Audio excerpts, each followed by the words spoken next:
Hey, sports ballers, welcome to the next episode of the Learn Sports Ball Show.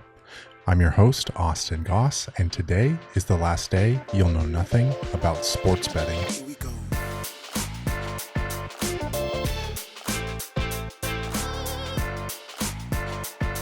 Hey, welcome to another episode. Really excited to talk about today's topic, which is of particular interest for me, the topic of sports betting.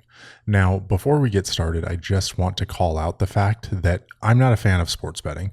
I don't think it's something that is positive overall, either for the fans who bet or participate in these games, or in some situations, even the players that are betting on these games. And we'll talk a little bit about that in today's episode. I think that the introduction of gambling was inevitable. So I want to start by just simply saying that I do not think that there's anything wrong with states being able to dictate or allow whether or not gambling should be legal in the world of sports. However, I think it's really easy for gambling to quickly turn into either A, an addiction for the people that are participating in it, and B, to have really negative ramifications for those people that are actually part of the sports, the athletes, the coaches, the referees, and we'll talk about all of that today. So let's take a look at sports betting through American history. Now, I know that there are probably a lot of other pieces or a lot more information about kind of global sports betting, but because it's something that I think is just so pervasive and such a massive topic to cover, I want to hone in specifically on how it's impacted American sports, because I really think that's the history that most of my listeners are going to be interested in. And frankly, it's the one that I'm most interested in. Now, before I walk you through this timeline, I just want to call out that this specific discussion and history that I'm about to walk you through is largely based on a Washington Post article called Sports Betting Timeline from Las Vegas to the Supreme Court. This was put out there by the Washington Post in August of 2022 by an author named Matt Bonesteel. So I just want to put out there, I'm not trying to plagiarize his content, but it's a really good, concise sort of walkthrough of this. And that's where I'm going to get a lot of this information because it's a well-researched and reasoned article, mostly just walking through the impact. So not necessarily providing a big sort of thought about the merits or the morals of sports gambling, but simply walking you through a timeline of those events in American history. So with that caveat out of the way, I'm not trying to plagiarize. Some of this information is absolutely his content with my own added commentary. So probably the earliest instance of sports betting that most Americans would or might be aware of happened all the way back in 1919. So in 1919, the Chicago White Sox were playing in the World Series, and there were 8 players on that team that were actually accused of throwing the World Series. And if it's not clear to you, throwing means intentionally losing the game. So 8 players is roughly, in today's terminology, about a third of a major league roster. Enough of the players on the team that they would severely impact the outcome if all of them were aligned and actively working to lose the game. So this collusion with sports gamblers, they had actually been acquitted. 7 of the players were acquitted on conspiracy to defraud charges the day before through a jury trial with their peers. However, the baseball commissioner at the time, Kennesaw Mountain Landis, permanently banned 8 of those players from the team the next day, which happened to be on my birthday, although much earlier in the century, August 3rd, 1921. They were banned permanently after he was of the opinion that they absolutely did collude and that they combined to lose the World Series. So a lot of people refer to this team as the Black Sox because of the black mark on their record. And I think that was really the first big, I guess, kind of event, especially in the World Series, like the championship of Major League Baseball, for a team to actively want to lose, to win some money off of it in collusion with these gamblers. Fast forward 10 years and legal gambling happens in Nevada. So Nevada legalizes gambling, and that included betting on sports. So for a long time, the state's casinos there were the only spots in the US where it was actually legal to place a sports bet. Period. You couldn't do it anywhere else, but in Nevada, you were able to do that. And for a very long time, that was the only place in the US where it was completely legal to do that.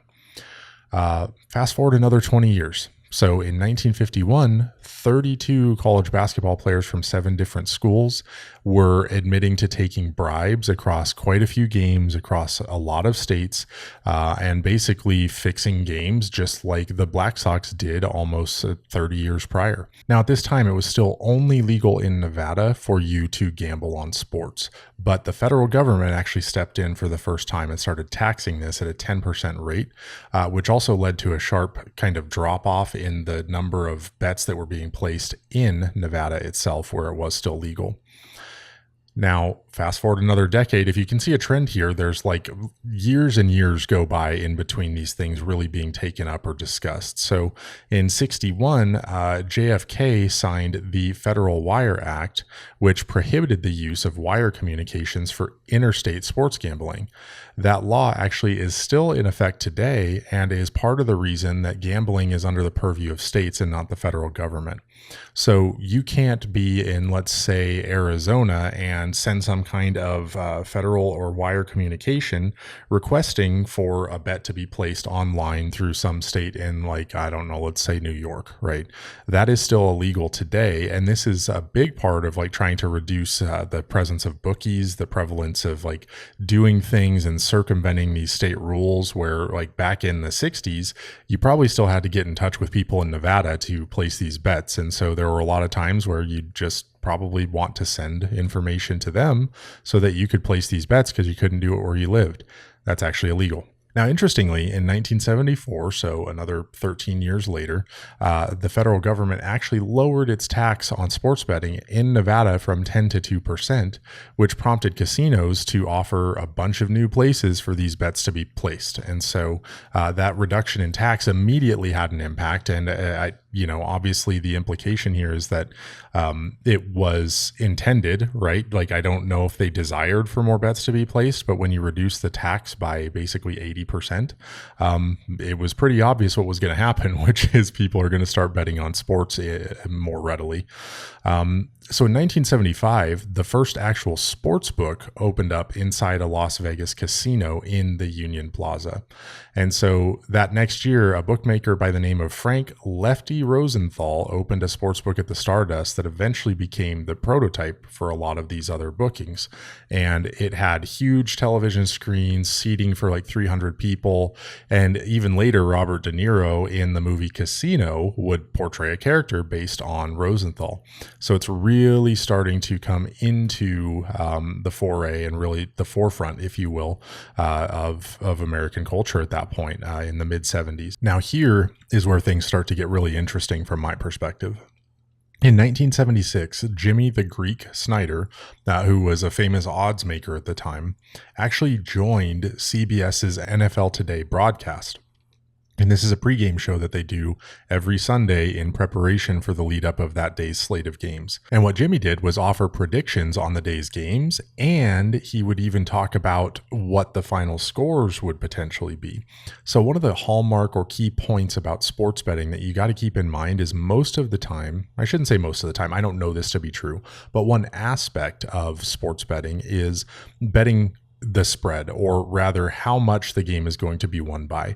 A lot of the lines or betting lines that you'll see will be like plus 15, meaning that that team is actually expected to lose by 15 points, or minus 15, meaning that team is expected to win by 15 points. They're generally indicators of the spread between the winning and losing points. So you'll see a lot of those, they're called money lines, and that's really where, hey, if you are at negative 15, let's say, you are favored to win that game by 15 points. NFL broadcast partners are prohibited from talking about point spreads, at least at this point in time. So they couldn't go on air and say the Arizona Cardinals are favored by 7 points in this game, or the New York Giants are expected to lose by 14 points, right? Like, you couldn't go out there and broadcast what the point spread would be. But what Jimmy would do is actually just go out there and say, hey, I'm going to predict the final outcome of the game. So I'm going to say in that scenario where I know the point spread is 7, I'm going to go out there and say, I expect the Cardinals will win 14-7. And that was kind of a subtle indicator for those in the gambling industry to know what the point spread was, even if they weren't connected directly to the Nevada sports books at that time. And he actually stayed on the show for 12 years. He was there through 1988 and was eventually released because he said apparently some pretty racist stuff on a television interview. I'm not laughing at racism. That's generally a good way to get yourself off the air in situations like that. So this was the first time that we really saw the National Football League bring in this sports betting approach. And again, this was subtle. This was not overt. This was not meant to encourage sports gambling. It was simply to say, we've got somebody here that knows the ins and outs of this industry, and we're going to have them discuss what the final scores would be in games where the point spread is something you might be betting your money on. So pretty interesting to consider that as early as 1976, this was starting to be part of the discussion. So fast forward another 7 years or so, and the federal government actually decides to drop again Nevada's legal sports bets even further to 0.25%. And that is actually true today. So that amount, or that tax, is still incredibly low, like way, way down. And so sports books from there began to spread even more. And that was really again, you can understand the implications of the tax being reduced so much to almost nothing that there's really no reason not to if you're inclined to at that point, because you're not going to get taxed heavily on that. One of the next big major sports betting scandals that has come up is Pete Rose. For those of you that don't know about Pete Rose or don't know a little bit about the history of Pete Rose, he's actually the all-time leader for hits in Major League Baseball history. More hits over a career than anyone in the history of baseball. On August 24th, 1989, Pete Rose was actually banned permanently from baseball, and he is still banned permanently from baseball after an investigation revealed that he bet on games, including ones involving his own team, the Cincinnati Reds, which at the time he was the manager of.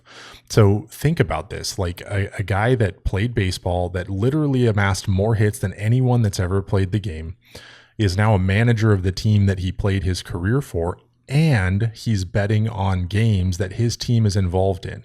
The manager being sort of in charge of the lineup decisions, in charge of figuring out matchups for the day, in charge of putting players out there or not putting players out there, like direct impact to the outcome of winning or losing games. And betting on the games that you yourself are involved in is a pretty easy way to influence the outcome. So I think totally justified that Pete Rose got banned from baseball, and not surprised it was a lifetime ban, because frankly speaking, if it's going to impact the integrity of the game, you have no business being out there doing it. So with that rule that exists in Major League Baseball saying, hey, you can't bet on your own games, like don't try it, you're going to get banned. Well, that's what happened. And Pete Rose is still railing against that ruling today. I mean, as far as I know, every time I've heard him talk since then, which frankly isn't a lot, but I've seen a couple interviews with him, and he still today is pushing to be reinstated, and that still hasn't happened. So he's not in the Hall of Fame. He's not, like, he's kind of have this really massive black mark on his career that even though he is the Major League Baseball's all-time hits leader, he's also not allowed back. So here's where things take a little bit of a turn legislatively, and the federal government actually starts to step into the sports betting world. On October 28th in 1992, George H.W. Bush signed into law the Professional and Amateur Sports Protection Act, or PASPA, as I'll refer to it from here. And PASPA actually outlawed sports gambling in any state that didn't already have it. So what in essence this does is makes Nevada the only place to legally bet. So remember back to earlier in this episode, Nevada back in the earlier part of the 20th century was the only place you could bet legally. This is now codified in federal law. The other thing to remember is that we have this law that's in place that we already talked about, where you can't use wire transactions or wire communications to place bets in a different state. So this really effectively limits Nevada as the only place that you can go if you really want to place bets on a game. That left the landscape kind of unchanged for about 15 years until George H.W.'s son, George W. Bush, comes into office, and in 2006, he signs the Unlawful Internet Gambling Enforcement Act, which also forbids companies from, quote, knowingly accepting payments in connection with the participation of another person in a bet or wager that involves the use of the internet and that is unlawful under any federal or state law. And so this law was actually created in response to the internet age. So this is the first time that we're starting to see legislation around sports betting in the internet era. And this is effectively a mirror of that earlier law that I just referenced, where you can't use wire communications to place these bets. Well, now you can't use the internet to place these bets either. So you can't go online and request a bet in Nevada, where it's only the only place that it's legal to bet on sports. So again, only one state in the entire country where this is technically legal.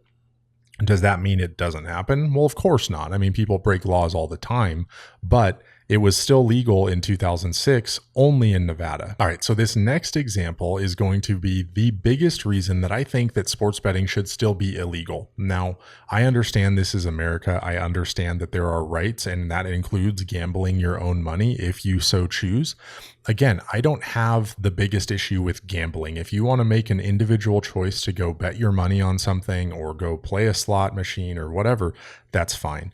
This next scandal is one that is still impacting the NBA today, and it is the scandal of Tim Donaghy, who was a former NBA referee. In August 15th, 2007, Tim Donaghy pleaded guilty to 2 gambling-related felonies when an FBI investigation found that he was placing bets on NBA games, including games he officiated. So thinking back to Pete Rose, where he's the manager, he can only impact the outcomes based on what he does with his team.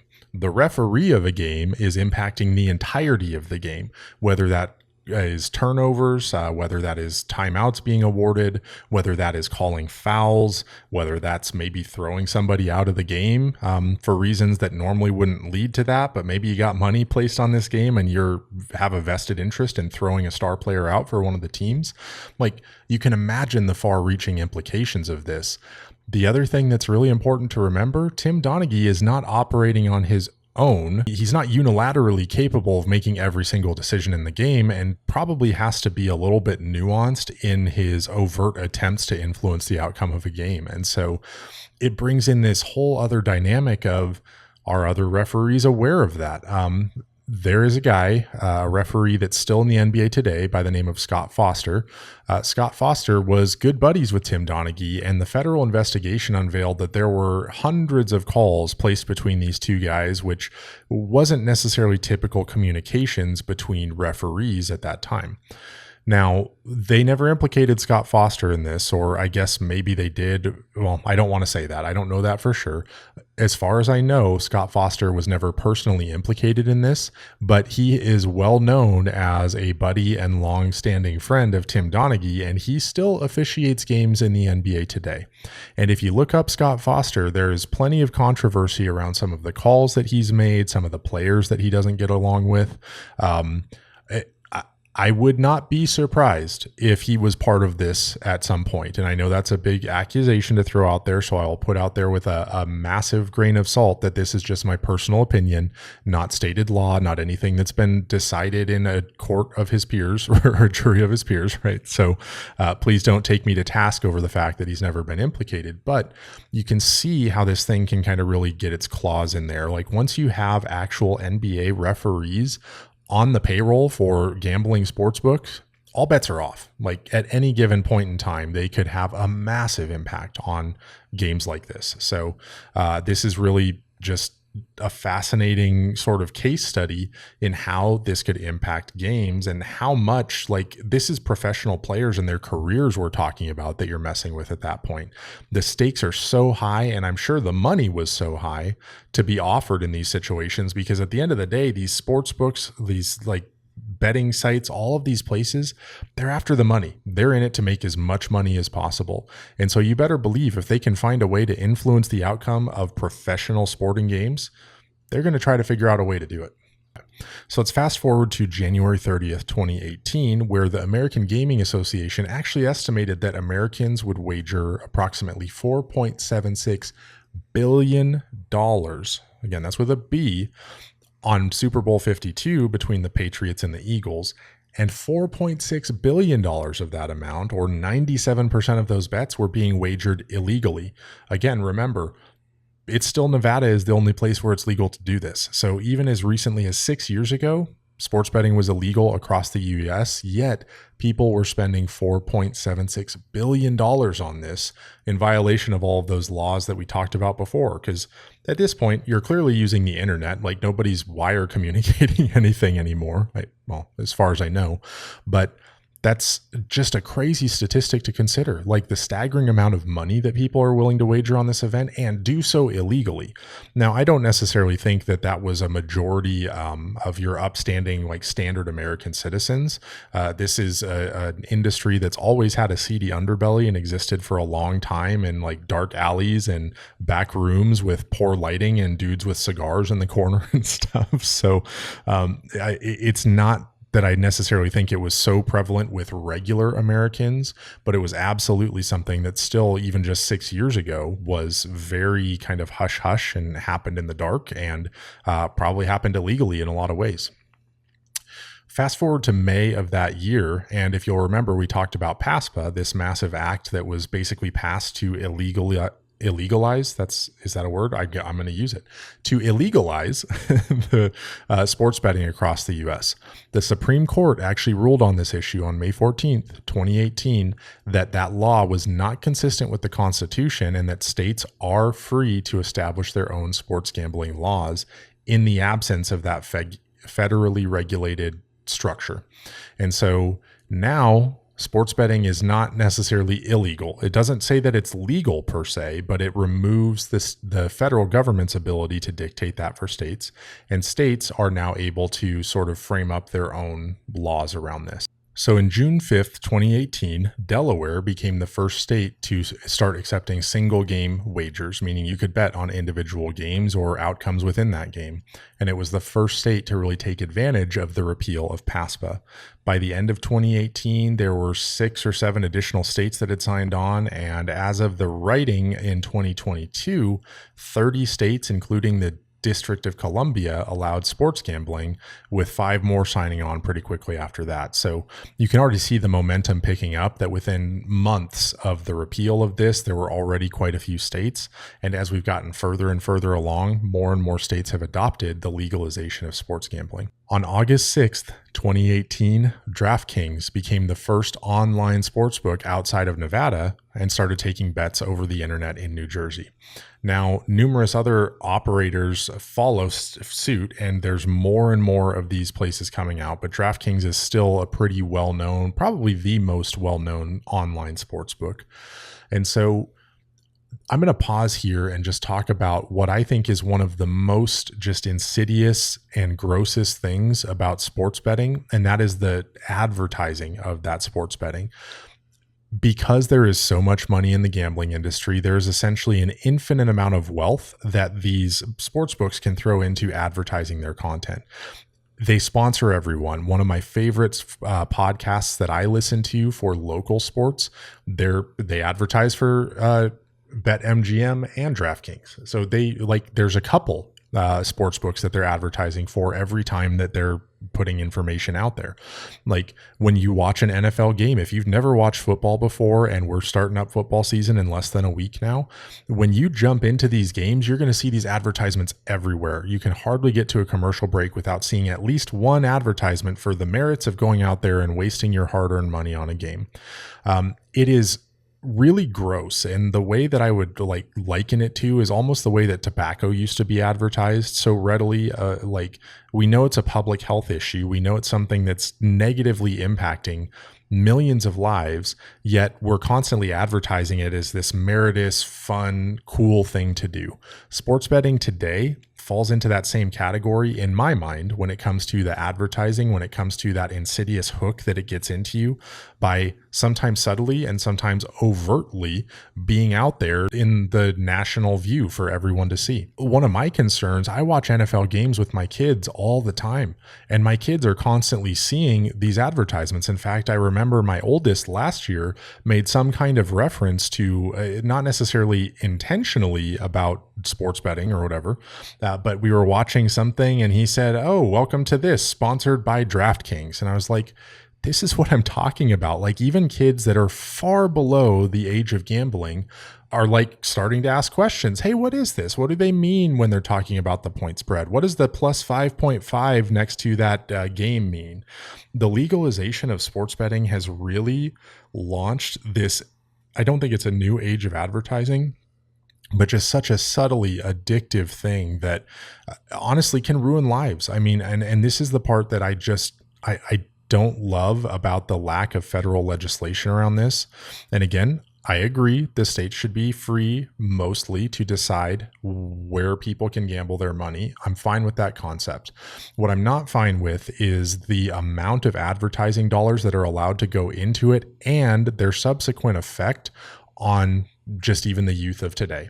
For someone like me who already has a very staunchly formed opinion about this and is never going to venture into the world of sports betting, I can tell you that there's a lot of impressionable people that can't afford to gamble their money on this, but might look at it as, hey, maybe if this bet pays off, I'll be able to make that rent money that I need, right? Like, you can see where I'm going with it in the sense that I do believe that the majority of Americans, especially the majority of like football fans or the people that I'm aware of that are really into sports, support the legalized sports betting approach. They want to be able to do it if they want to. Okay, fine. You're entitled to that opinion. And I don't necessarily disrespect that, but it's super insidious, it's super seedy, and it's really easy to turn that into an addiction that lasts a lifetime, and it could ruin relationships. And I'm a big advocate for not doing that. So that's part of the reason why I feel as strongly as I do about this issue. Let's fast forward a couple more years. In April of 2021, the NFL announced its first marketing agreements with these gambling providers. The league is actually making revenue in the range of about $270 million off of those initial agreements in the first year. Mind-blowing to actually think about that the NFL is making money off of these sports books. So now the entire league stands to benefit from the profitability of those sports books, the odds makers, all of that. So again, you can start to see the layers of this unfold where now these massive sports books and betting companies are literally in contractual agreements with the leagues where people are placing these bets. So the NFL has a vested interest in the success of these companies.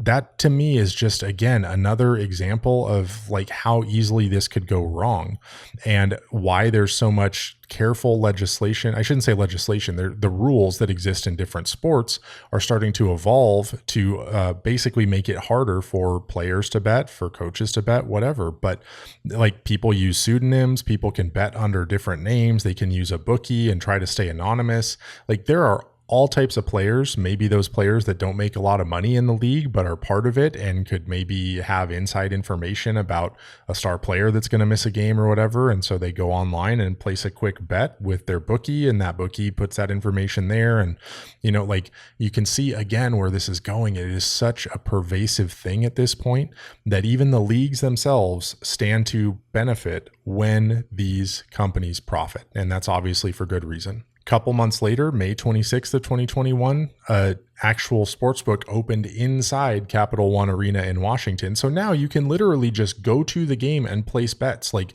you buy tickets for the game and you think, man, I want to place a bet on the outcome of this, or maybe a parlay, which I'll explain in a minute. That you can do that. You can literally just walk up to a place in the actual arena to place your bets. Mind-boggling to me.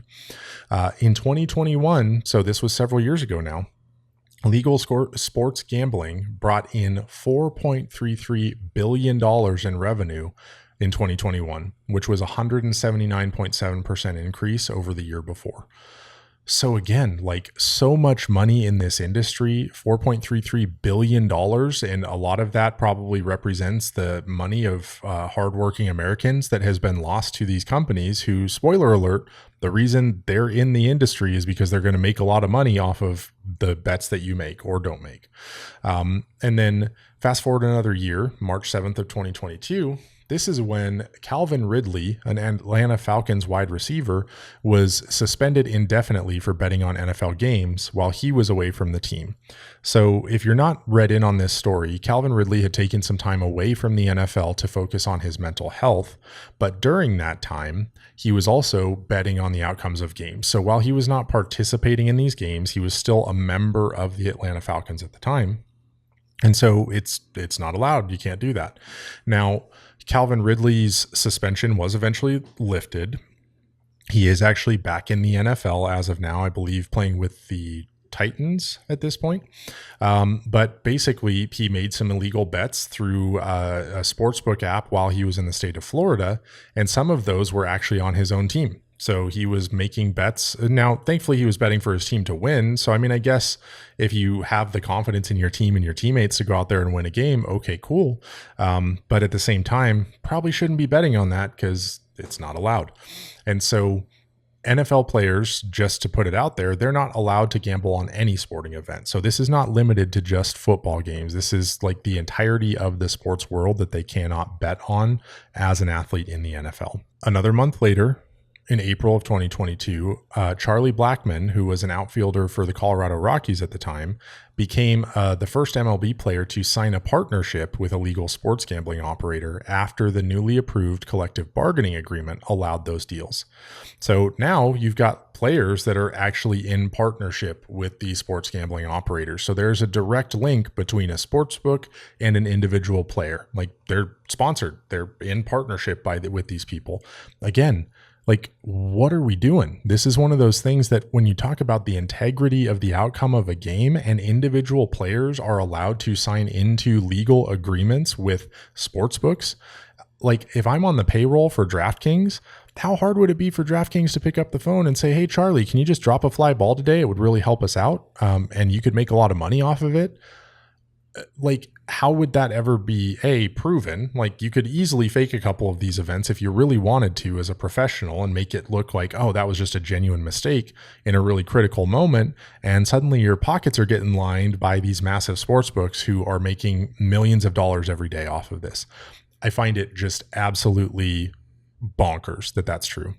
In 2022, so this data is 2 years old at this point, 66% of Americans approved of legal sports gambling, which was up from 41% back in 1993. So 2/3 of Americans are in favor of legal sports betting. If you want to go gamble your money, I guess go ahead.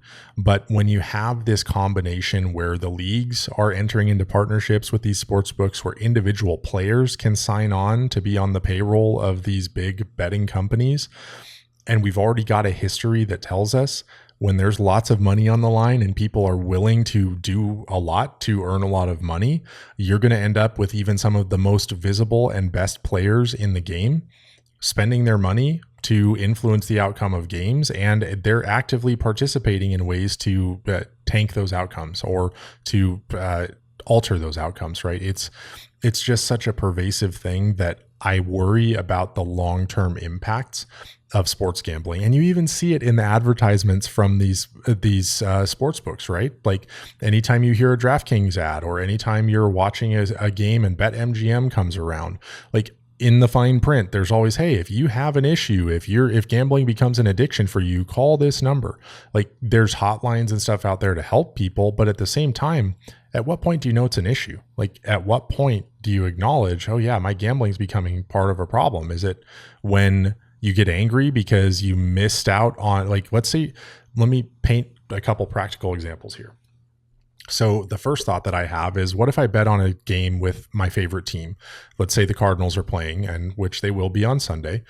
They've got their first game of the season coming up in just a couple of days, and they're playing the Buffalo Bills. I would love for the Cardinals to win this game, but let's say I put a wager down before the game on the point spread.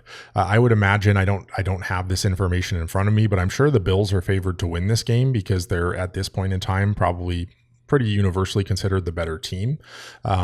But let's say I place a wager on the Cardinals to win that game by 3 points. And it comes down to a last minute decision for the coach between, Jonathan Gannon is saying, all right, we are in scoring range. We can either kick a field goal and play it safe, or we can go for the end zone and try to score this touchdown. Let's say it's a tie game. If they kick the field goal and that outcome is within the spread, meaning they win by 3 points by making that field goal, I'm going to be, as a fan, actually physically upset if they make the choice to instead score the touchdown, or let's say they score a touchdown when I thought they were going to have a field goal as an outcome. So now the win is outside of the spread of points, and I now lose that bet that I just placed on the game. So as a fan, sure, I'm happy that my team won, but I'm almost more mad that they didn't win by my preferred outcome. This is the whole point of, like, it can degrade fandom as an experience where you are actively rooting for an individual outcome to happen or a specific outcome to happen, even if it involves your favorite team.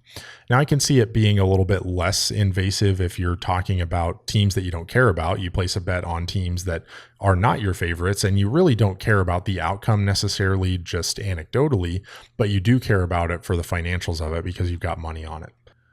Parlays can make you a whole lot of money because there's this chain of outcomes, and you can probably cater them to however many of those outcomes you want. So if you want to be more conservative, you might say Patrick Mahomes is going to throw for 300 yards today, and Kyler Murray is going to throw for 250 yards, and Justin Jefferson is going to catch 2 touchdowns. If all 3 of those things are true when they play their games, then I will make X amount of dollars. And as you can imagine, the more layers you add to that, the more contingencies built into the parlay, the more lucrative the outcome. Or another way to put it is, the more unlikely the outcome is in the first place, the more likely you are to earn a lot of money off of that if it happens. So there's lots of these situations where people are placing these parlay bets on 6, 7, 8, 10 individual outcomes, where if every single one of those things happens, they stand to make a bunch of money. Again, not necessarily very likely, and the reason parlay bets exist is because they make money for the sports books. So by and large, these things are not successful, but it gives you that feel of like, oh, I know the game on such a deep level that I can anticipate in this particular matchup with this particular team that is a very likely outcome, and also this is. And you can start to unpack where you might, as a sports expert, find yourself thinking, I can not game the system, but I know better. And I know these outcomes that are going to happen, even though the sports books are saying otherwise. Here's the thing. Vegas is undefeated. Like, it's not like they've gone through this period of time where it's like, man, we're just paying out so much money because everybody is winning these bets and woe is us. Like, no, they know exactly what they're doing, and they're making sure that anybody and everybody who can place these bets can, because it's lining their pockets every day. This history of sports betting goes back a century. This is not a short-lived thing. And I'm sure there were instances of betting on sports even well before that. But the first most documented case with the Black Sox all the way up through today, where 2/3 of Americans are actually in favor of legal sports gambling, it's fascinating. It's a really fascinating thing to consider. As a sports fan, as a neutral bystander who just likes to enjoy the outcomes of the games, I have to imagine there is lots of toxicity around this in the fan and player and team dynamic. I know for sure, I've heard anecdotal stories about this. I don't have any examples right in front of me, but I'm sure on Twitter, these athletes get blown up with the most toxic DMs you'll ever see about, like, people telling them to go off themselves or any of these different types of things, simply because they didn't make that last shot, or they dribbled the ball out, or they dropped that pass that would have secured that parlay for that fan. Like, creating this dynamic in this environment where you can no longer just be a fan of your team or the players that you like, you are now financially motivated for them to do or not do what you want them to. And so if you think about it, when there's let's say there's multiple instances of the same player in the internet age, with keyboard warriors who can basically hide anonymously behind some kind of account and go out there and trash a player or trash a team for the outcome that didn't land their way, that maybe lost them their rent money that month.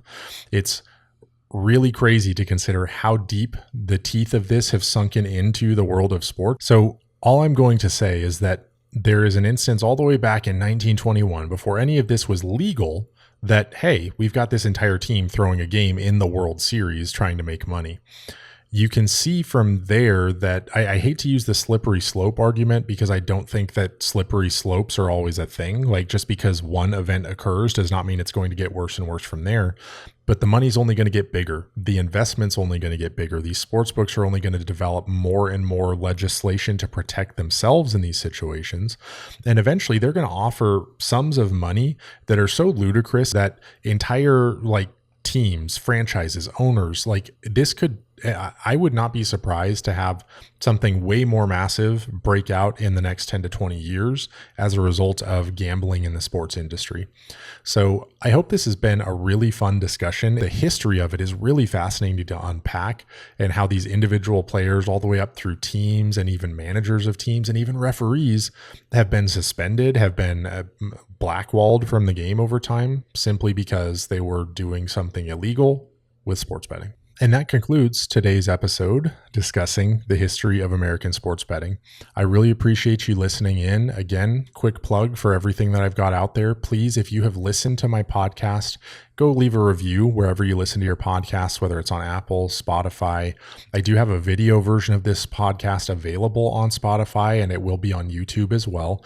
Unfortunately, I host my podcast through Spotify, and their proprietary technology doesn't allow me to post video podcasts on Apple, but I'm seeing if I can find a way to not circumvent that, but to get video versions of my podcast on the Apple platform as well, since I know that's where most of my listeners are coming from.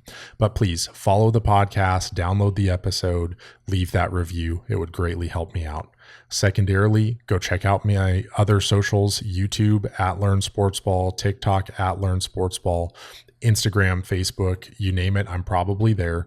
Supporting me in any of those channels is a really meaningful way to keep the momentum going on this in what is now more than a month old, the Learn Sports Ball show, the Learn Sports Ball brand. And I'm really excited for where we're going to go in the future. So I hope you had a great long weekend. Thank you for tuning in, and I'll see you on the next episode of the Learn Sports Ball show.